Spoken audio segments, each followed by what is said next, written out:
Do you believe that being a lion is the definition of majesty? Do you think the weight of that mane is the symbol of a life of power and plenty?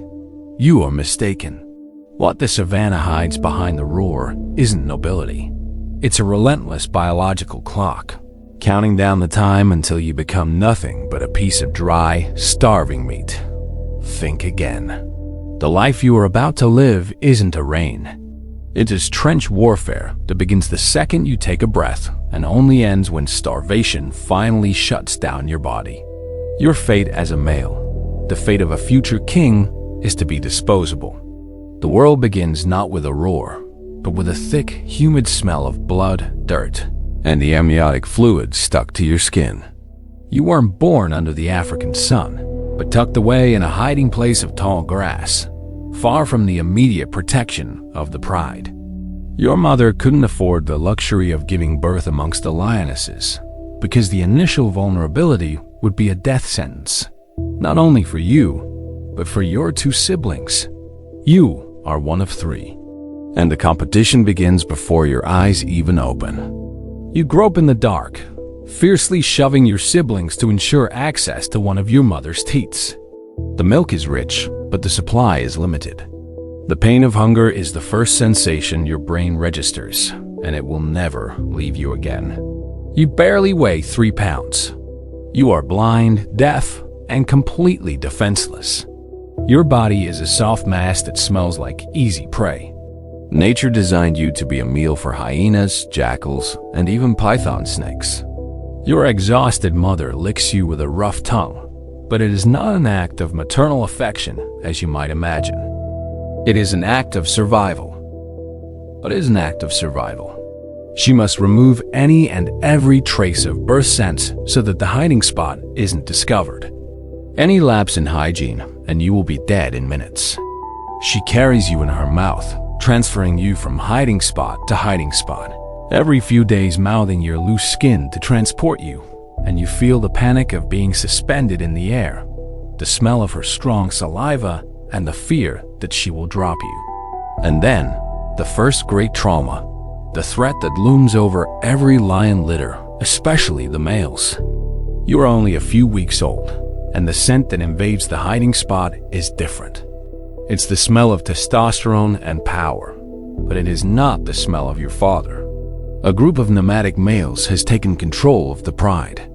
You hear the sharp cries of the females and the deathly silence of your mother. She knows what is coming. The primal instinct of the invading lions is to eliminate any genetic heritage of the previous male. You and your siblings are just DNA to be erased. Your mother, who should be your unconditional protector, makes a terrible choice. She tries to hide you growling low to keep you quiet, but if she is forced to fight, she may sacrifice the offspring to ensure her own survival and be able to mate with the new male, restarting the cycle. You feel the heavy vibration on the ground as the gigantic paw of an adult male approaches your den. The terror is absolute. If he finds you, he won't hesitate. He will bite your head or crush your skull with a single swipe of his paw. The adult world of the male lion is built on infanticide, and you are seconds away from being a statistical victim. By luck or by strategy, your mother managed to distract him. You survived the first culling, but the lesson is learned. Safety is an illusion. Your life is worth less than one mating session. Your eyes finally open to the oppressive glare of the savannah. You are on the periphery of the pride, but you are still dead weight. At 3 months old, you are a clumsy cub with paws too large for your body. You begin to be introduced to the remains of the hunts. Your mother's milk is no longer enough. You need meat, and here begins the routine of humiliation. Hunting isn't for you. Hunting is for the lionesses, the true killing machines of the pride. When they take down a buffalo or a wildebeest, what follows isn't a communal feast, but a violent, bloody fight for survival. The dominant males eat first. They have the right to claim the entire carcass, and you and your siblings have to wait at a distance smelling the metallic, delicious scent of fresh blood, but knowing that getting too close means getting swatted by one of the adults. When the males finish, The lionesses eat, snarling and slapping each other for every piece. You are at the bottom of your own pride's food chain. You and the other cubs are the last ones released to the scraps. Imagine the scene. The carcass is almost empty, only gnawed bones and pieces of intestine that nobody else wanted. You move forward, but your older brother, slightly stronger and faster, is already there, clinging to what remains. You try to bite, and he swats you back with his paw. His claws, still small, but sharp enough to tear your ear. The pain is searing, but the hunger is greater. You have to eat fast, swallowing pieces of cartilage and marrow before the hyenas and vultures get too close, or before a grumpy lioness decides you are in the way. Hunger becomes a constant companion. There are days when the pride fails the hunt. Days of crushing heat where you crawl beneath an acacia tree, your saliva thick, your empty stomach painfully cramping. You lie down and the parasites tiny, tenacious ticks latch onto the thin skin of your groin and neck, slowly sucking your blood, exposing you to diseases that could kill you before you ever had the chance to roar. At 6 months, you are already a young troublemaker. You try to participate in the hunts, but you are just a nuisance. Your motor coordination is pathetic. You step on branches, spook the prey, and receive looks of contempt and frustration from the females. The social stress is high. You start developing the characteristics of a male. Your incipient mane is just a dark fuzz of hair, but it's already enough for the adult males to start viewing you not as a cub, but as a future threat. You are constantly chased out of the best patches of shade. Your uncles, the dominant males, snarl at you for no reason. You learn to shrink back, to lower your head, to live with the feeling of always being in the wrong place, at the wrong time. At 9 months, you are big enough to venture out alone, but still too small to defend yourself against a real predator. You are at the worst stage, big enough to draw attention, too small to fight. Bovine tuberculosis lurks in the carcasses. Feline immunodeficiency virus, FEV, is endemic. Your bones are growing at painful rates, and you have to run twice as hard to keep up with the pride, since you don't have the endurance of the females. At 18 months, you have hit adolescence.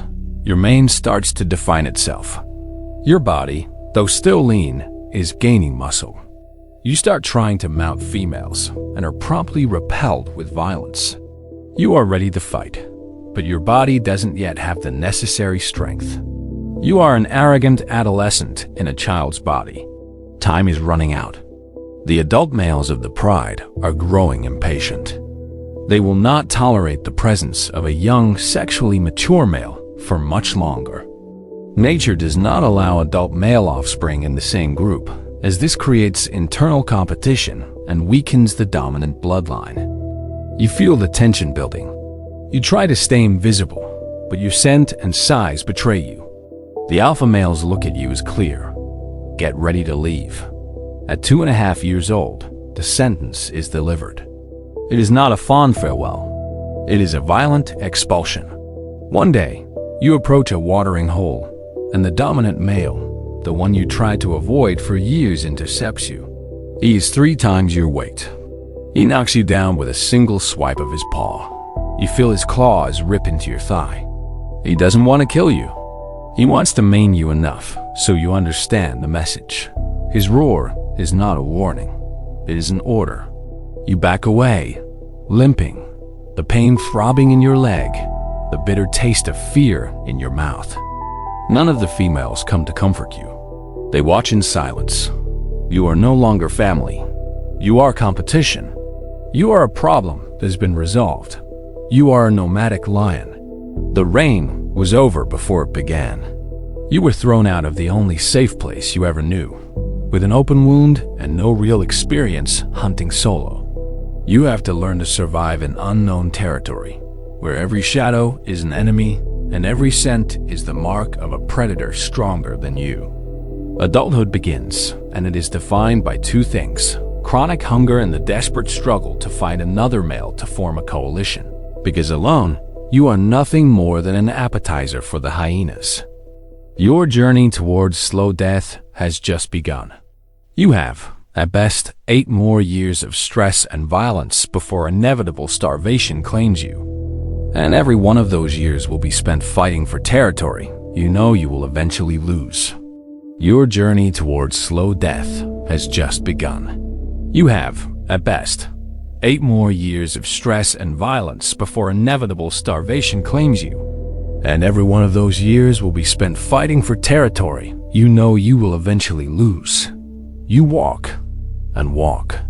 The sun burns your haunches, and hunger is a physical pain that never dissolves. You lose weight fast. Your body is programmed to hunt in a group, and hunting alone is a desperate gamble. An adult buffalo is impossible. A zebra is too fast. You settle for warthogs or wildebeest calves, prey that barely sustain your body mass. Your instinct screams for an ally. You spend weeks sniffing out tracks, answering distant roars with desperate urgency. Solitude is a biological flaw for a lion, until you find him. He is as hungry and traumatized as you are. A male who was also kicked out of the comfort of his pride, a pariah. There is no affection. There is no friendship. There is only a cold calculation of cost and benefit. Together, you have a 50% greater chance of taking down a rival predator, stealing a carcass from hyenas, or surviving an ambush. You form a coalition, an alliance born of desperation. Adult life, the life of a male lion, is not about hunting to eat. It is about hunting to fight. The sole priority now is this: conquer a harem.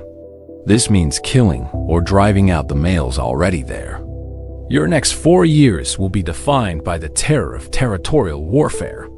You and your partner wander for months, following the tracks of an established group. You feed on scraps, sleep in the cold rain, and wait for the opportunity. The tension is palpable. Your muscles are always contracted, ready for the explosion of violence needed to take what isn't yours. The moment arrives. You find a pride with 2 females and an older, already worn-out male. The battle is a hell of fur, teeth, and dust. The smell of adrenaline and fresh blood is intoxicating. You are not thinking about survival. You are operating purely on the genetic imperative of dominance. You strike the resident male in the jaw. He fights back, and his claws tear the flesh of your forehead, nearly blinding your left eye. The pain is an electrical shock.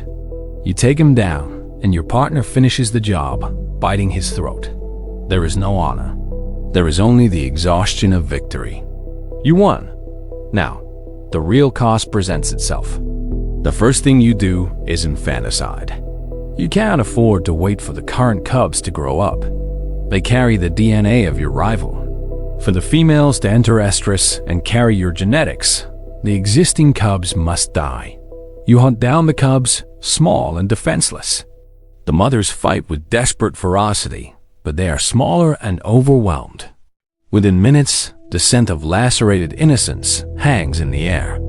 It is a cruel, repugnant act, but it is your only way to ensure your lineage survives. The weeping of the females blends with your own roar of possession. You are now the king. Your reign, however, is a prison of biological stress. You spend the next 36 hours copulating incessantly with the females, ensuring fertilization. The copulation is brief and painful for the female. It serves only the purpose of stimulation. You need to mate dozens of times a day, for days on end, until the act is less pleasurable and more of an exhausting obligation. You do not hunt. You do not truly rest. Your job is to patrol. You walk the borders, spraying urine to mark the territory. Every new scent, every unknown roar is an existential threat.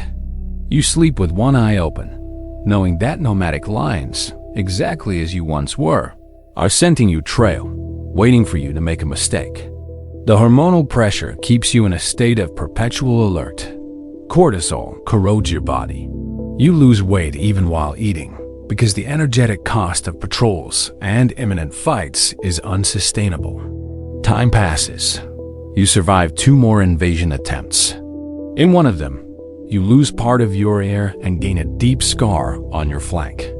The wounds heal, but bacterial infection is a constant threat. Your body begins to betray you. You reach 7 years old. In the wild, you are an old warrior. Arthritis begins to set in. Your knees and hips ache with every cold morning. The weight of your fights, the impact of falls, and the blows you have taken exacts its toll on your joints. The worst part, though, is your teeth. In a fight with a stubborn warthog, you feel a dry snap. Your upper right canine, the weapon that defines your ability to kill and to fight, is chipped. The pain is searing, but you have no painkillers. You have to keep hunting. The fracture exposes the dental pulp. Within weeks, the infection sets in. Your jaw swells. Pus drains slowly, leaving a constant metallic, rotten taste in your mouth. Chewing meat becomes a supplication. Every bite is a stab of pain. You try to swallow larger chunks, but digestion becomes difficult. You lose your appetite, not because you aren't hungry, but because the pain of eating is greater than the pain of fasting. Your partner and the females notice the weakness. Your roars are hoarser. You're running slower. When the prey is downed, you approach, but the females, ever pragmatic, move in first. They do not challenge you directly, but wait for you to back away, eating what is left of the carcass, the toughest scraps, the ones that require less effort from your teeth. You are now a burden. The thin body, the sparse mane, and the open wounds become an invitation. In your 10th year, reality hits you like a final blow. A new coalition arrives. They are young, fast, and ferocious. They have the same blind hunger you had years ago. You try to fight, but your body does not respond. You try to roar, but the sound is weak and wheezing. Your partner, seeing the battle is lost, flees toward the open savanna. The alliance of desperation dissolves in the moment of truth. You are beaten. They tear your hide, but the humiliation is greater than the pain. They do not want to kill you, only to break you, to drive you out. You crawl away, tail between your legs, the pain in your jaw throbbing in sync with the pain of defeat. You have lost the pride, lost the territory, lost the family. You are, once again, a nomadic lion, but this time, you are an old, crippled nomadic lion. Starvation begins to set in. You can't hunt anything bigger than a rabbit, and even that requires energy you don't possess. You follow the vultures, hoping they will guide you to carcasses left behind by other predators. You lower yourself to the level of the hyenas, stealing rotten scraps, chewing on bones you can barely crack with your worn and infected teeth. Hunger is now your constant companion, a cold hole in your stomach that expands daily. You drink water, but it doesn't fill the void. Your muscles atrophy. Your vision fails. In your final days, you drag yourself into the shadow of an acacia tree. The ground is cold, but you barely feel it. You no longer have the strength to lift your head. You are just skin and bones, the skeleton of a king. The stench of necrosis from your jaw is strong. You do not die heroically fighting a buffalo. You die slowly, lying in the dust, like millions of predators before you. Life does not grant you a swift death. It grants you a death by biological failure. You try to breathe, but your lungs are weary. The last thing you feel is the warmth of the sun, which will soon dry out your flesh. Your body gives out. Your heart fails. You died, not as the king of the jungle, but as a starving vagrant, an exile whose life was stolen by parasites, arthritis, and the ruthless cruelty of competition. You were a biological war machine that wore itself down into failure. Your life was not good. It was a constant struggle against hunger and death, a brutal sequence of violence and stress, which ended exactly as biology predicted, in starvation. And the cycle continues. Your body will now feed the vultures and insects, the only rest that nature grants. True majesty is survival. If you agree, like the video. Subscribe for more ruthless narratives of nature and share the story of this king whose life was stolen by biology.